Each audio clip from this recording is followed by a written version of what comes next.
میرے متعلق جو بھی کہا گیا کہ ہم ایسے ہیں، ہمارا کوئی منصب نہیں، ہمارا کوئی مقام نہیں، اور یہ حقیقت ہے۔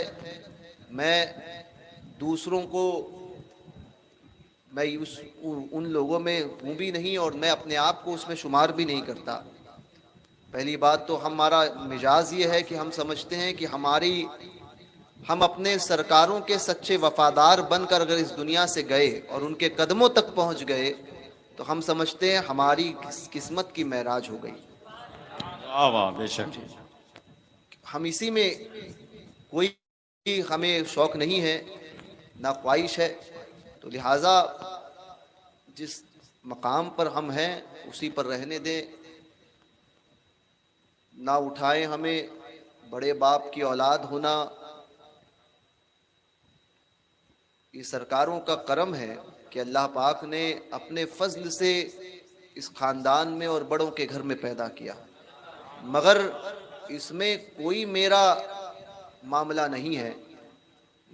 مجھے اپنے بزرگوں سے ایک بات صاف طور پہ بتائی گئی ہے کہ بیٹا، باپ دادا کی کمائی ہوئی دولت پر کبھی مت اچھلنا، اپنے بلبوتے پر دولت کماؤ اور پھر اپنا نام بناؤ۔ واہ، کہ باپ دادا کی کمائی ہوئی دولت پر ہر کوئی اچھلتا ہے کہ میرا باپ ایسا تھا، میرا دادا ایسا، پردادا ایسا، لکڑ دادا ایسا، میرے 11ویں پشت کا دادا ایسا، 21ویں پشت کے دادا ایسے، 22ویں پشت کے ایسے، سمجھے؟ تو یہ سرکاروں کا کرم۔ باپ دادا بڑے تھے، یقیناً وہ بڑے ہیں، مگر اس کا معنی یہ نہیں کہ وہ بڑے تھے اس لیے ہم بھی بڑے ہیں۔ اگر ہم ان کے طریقے پر چلتے ہوئے اس زندگی کو گزار گئے اور پھر ایمان کو سلامت لے گئے تو ہم کسی کام کے ہوئے، ورنہ اگر صرف باپ بڑا تھا اس لیے ہم اچھلنے لگ گئے تو پھر دنیا میں تو کچھ لوگ جو ہے وہ، یا کچھ لوگوں کے درمیان عزتیں مل جائے گی، مگر پتہ نہیں آخرت کیسی ہوتی ہے۔ اس لیے ایک بزرگ فرمایا کرتے تھے کہ اللہ تبارک و تعالی میرا نام ان لوگوں میں نہ لکھ، میرا نام اے اللہ مجھے ان لوگوں میں نہ بنا کہ جن کا نام دنیا کے رجسٹر میں لکھا ہوا ہو، مجھے ان لوگوں میں بنا جس کا نام تیری بارگاہ میں درج ہو۔ ظاہر سی بات ہے کہ دنیا اگر کسی کو بہت بڑا بھی کہے، دنیا اگر کیونکہ یہ دور ہی ایسا ہے ریاکاروں کا شہرہ، ہے ریاکاری کی دھوم، بوری آئے فخر بھی اب بیریا ملتا نہیں، سمجھے؟ تو میں کوئی انکساری اور عاجزی نہیں کر رہا ہوں، میں اپنے آپ کو اسی مقام پر پاتا ہوں جو حقیقت بیان کر رہا ہوں، کوئی انکساری اور عاجزی نہیں ہے۔ کیونکہ اگر میں یہ کہوں کہ میرا یہ مقام نہیں ہے، میں تو ایسا ہوں، تو اگر نہ بھی کہوں تو بھی میں اسی مقام پر ہوں، سمجھے؟ تو بہرکیف تو یہ دور ہے کہ جہاں پر سارے معاملات چلتے ہیں، اور آج کل ایسا ہی میں دیکھتا ہوں اکثر سٹیجوں پہ، اس لیے میں خود چاہتا ہوں کہ سٹیجوں کا رواج بدلے، سمجھے؟ عرسوں میں صاحب عرس کم ہوتا ہے، سجادے کا عرس زیادہ ہوتا ہے، سمجھے؟ اور یہ اس روش کو بدلنا بہت ضروری ہے، سمجھے؟ تو ہمارے نزدیک یہی ہے کہ سرکاروں کا تذکرہ کریں، بزرگوں کا نام لیں۔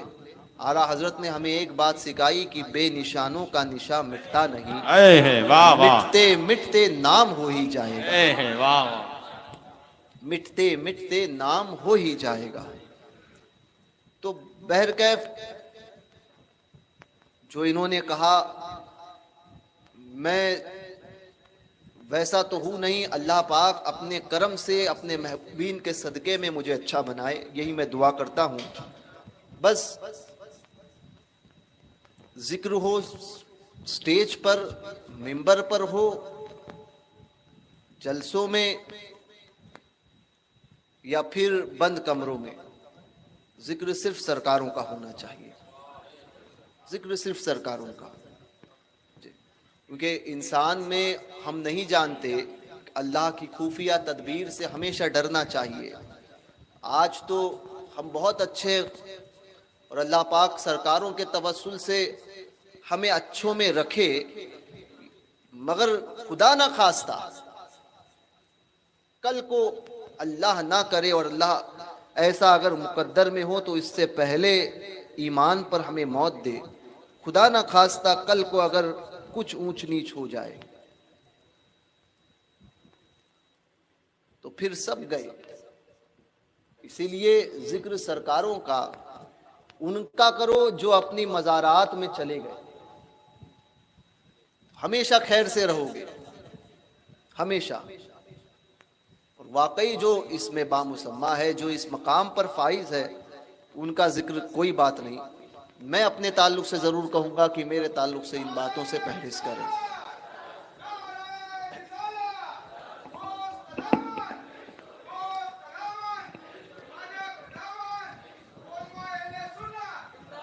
تو ان باتوں سے پرہیز کریں، سمجھے؟ میں نے حضور تاج الشریعہ کو دیکھا، بہت قریب سے دیکھنے کا موقع بھی ملا۔ حضرت کی بہت سی خصوصیات تھی، ان میں سے ایک خصوصیت حضرت کی یہ بھی تھی کہ حضرت اپنی تعریف کو پسند نہیں کرتے تھے، جبکہ وہ حق رکھتے تھے اس بات کا، تو اس کے باوجود ان بزرگوں کو میں نے دیکھا کہ جن کا حق تھا اور وہ ویسے تھے کہ جن کی تعریف کی جائے، منبروں سے ان کے قصیدے پڑھے جائے، وہ ویسے تھے، اس کے باوجود ان کا عالم یہ تھا کہ انکساری اور عاجزی کا عالم یہ تھا کہ ان باتوں کو پسند نہیں کرتے تھے جو ان کے شان میں کہی جاتی تھی۔ ہمارے بڑوں کے طریقے پر بھی ہم کو چلنا چاہیے، تو لہٰذا پرہیز کرے، اور مسجد کو ابھی ایک دوسرے کو خاموش کرانے والے پہلے خود خاموش رہیں۔